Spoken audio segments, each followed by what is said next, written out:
Good morning, everybody. Thank you very much. You can take your seats.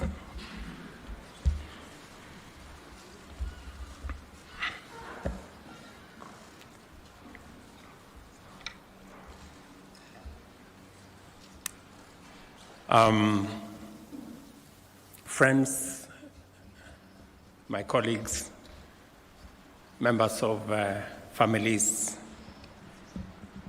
this morning I am very delighted that you have found time to join me in witnessing the swearing-in of our 3 newly appointed Cabinet Secretaries who are now ready to take up their duties and to serve the people of Kenya.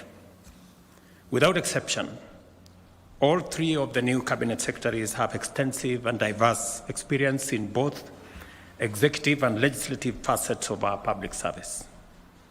For this reason, I am confident in the skills and capabilities that they bring to their new roles. I served with Honorable Kabogo and Honorable Kagwe in the National Assembly when they were elected to the 9th Parliament, and Honorable Lee Kinyanjui later joined the legislature in the 10th Parliament. In addition to Honorable Kinyanjui's tenure as Assistant Minister, both he and Honorable Kabogo have served as Chief Executives of devolved governments. Honorable Kagwe, on the other hand, served in the Senate and was a cabinet member in 2 previous administrations. Both Honorable Kagwe and Honorable Kinyanjui have also chaired the boards of strategic national parastatals. With their strong mix of leadership skills and extensive experience in political, legislative, and executive capabilities, these Cabinet Secretaries are very well equipped to mobilize the machinery of government, drive them to deliver services to the people of Kenya, while steering inclusive development and economic growth that leaves no one behind. I wish to remind all of us that 2 years and 4 months ago, we secured our governing mandate based on an ambitious plan to propel our nation towards a prosperous future. The bottom-up economic transformation agenda is now well underway, with intensive and extensive work being carried out across the country in all priority value chains and cross-cutting enablers that constitute its strategic pillars. Thousands of new housing units are being built across Kenya, employing hundreds of thousands of people, facilitating transformative industrial growth in many supply chains in the construction sector, and providing opportunities for decent living conditions for millions of Kenyans eventually. It is also providing us with the opportunity to reduce on land fragmentation that is threatening our food security. On the other hand, productivity in agriculture and livestock has enabled sufficiency and self-sufficiency in critical crops, including maize and sugar, while community health promoters are actively delivering timely and quality primary health care services at the grassroots level as we make unprecedented strides in the universal health coverage plan. Similarly, the digital and creative economy of our strategy is delivering last-mile fiber optic networks and digital hubs in every ward. Thousands of Kenyans have already tapped into the opportunities this sector offers, and we are only getting started. The hustler economy is also undergoing unprecedented transformation as we promote financial and regulatory inclusivity through our Hustler Fund and related regulatory frameworks. This ambitious transformation is unfolding in what we see as challenging economic times, marked by volatility in the prices of essential commodities, especially petroleum, while global conflicts, geopolitical disruptions in supply chains, and also in the context of an oppressive debt crisis fueled by an unfair global financial system and extreme weather patterns that is exacerbated by climate change. These factors have complicated our post-pandemic recovery, constrained fiscal space, and diverted resources from development to debt payment, disaster recovery, and climate action. As a result, our capacity to create opportunities at a pace that addresses unemployment for the growing youth population has been severely undermined. In this daunting context, the people of Kenya have tasked us with the responsibility of undertaking a historic transformation. We acknowledge the complex and dynamic challenges before us, but we remain determined to see through the implementation of our transformation agenda. This moment calls for extraordinary ability, strength of character, steadiness of purpose, clarity of mind, and devotion to our national values and principles of governance. It also demands unity, teamwork, synergy, and goodwill within and among various teams and organizations that comprise government. The Cabinet is at the heart of this ecosystem. I therefore expect you to serve the people of Kenya with dedication, professionalism, fairness, and understanding. Specifically, to my three friends. We know each other very well, and we've come a distance together. And I know what you can do for not this administration, but for the people of Kenya.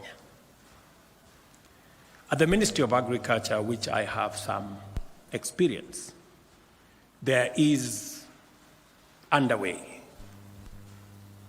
a major transformation, a shift from consumption subsidies to production support.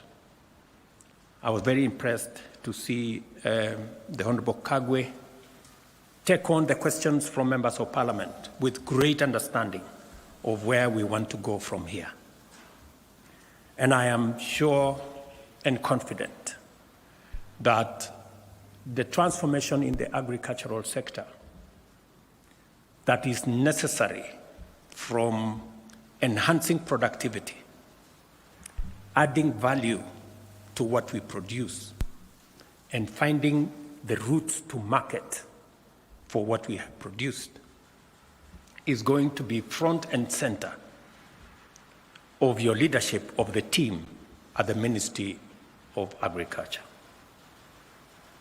Just to confirm to you that the procurement of fertilizer has already been undertaken. I will look up to you for leadership on how this fertilizer is going to get to every farmer to make sure that we eliminate any impediments, any shortcomings, the correct fertilizer to the correct farmers. And we have already seen evidence of what making sure that fertilizer is available and affordable, the kind of difference it has made in the productivity of our farmers. I am also clearly aware that you will pick up on matters to do with livestock.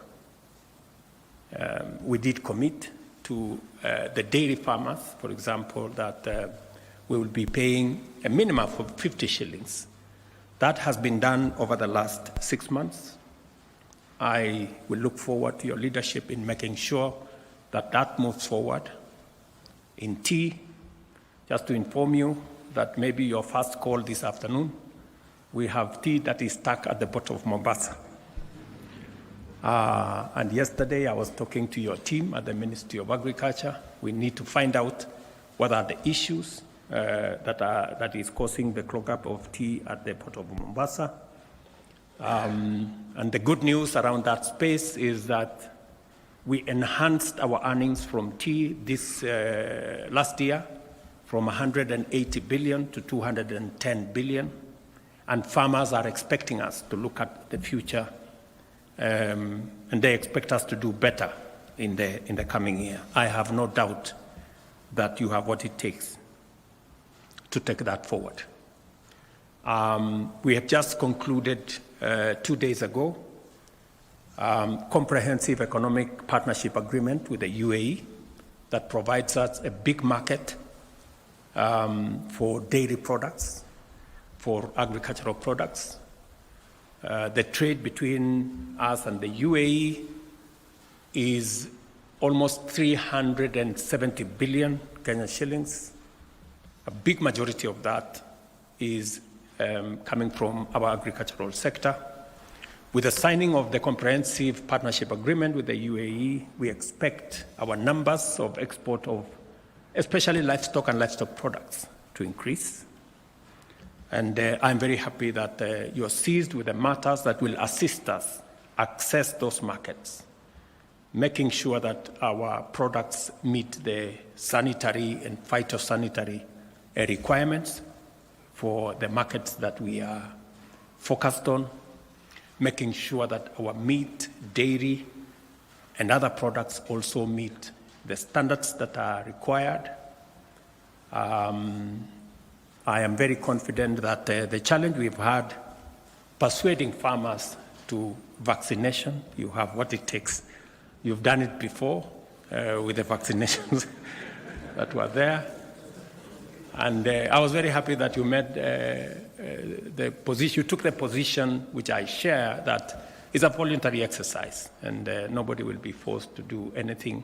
All we want is to make sure that our products meet the very high standards set by our markets.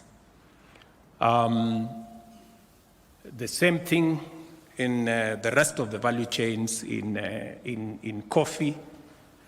Me and you have already discussed the future of what we need to do in coffee, what we need to do with the avocados, what we need to do in the many other aspects. And of course, the partnership that is going to be there between the Ministry of Agriculture and the Ministry of Industry, providing the ecosystem for market access for the produce from our farmers. And that takes me to my younger brother, Lee. As you may be aware, your ministry will be handling the opening of more markets. Apart from the market we just concluded in the UAE, we're now having a robust conversation with the United States. We just, I had a meeting yesterday with senators from the United States and asking for their support, both on the extension of the Africa Growth and Opportunities Act, which you are very well aware about, that will continue to open markets for our goods and services to the United States on a duty-free and quota-free arrangement. I will be looking to your leadership for our team at the Ministry of Trade, Investment and Industry on concluding those negotiations and making sure that the AGOA market continues to be open, and also on concluding the discussions on the STEEP negotiations, the bilateral arrangement between Kenya and the United States,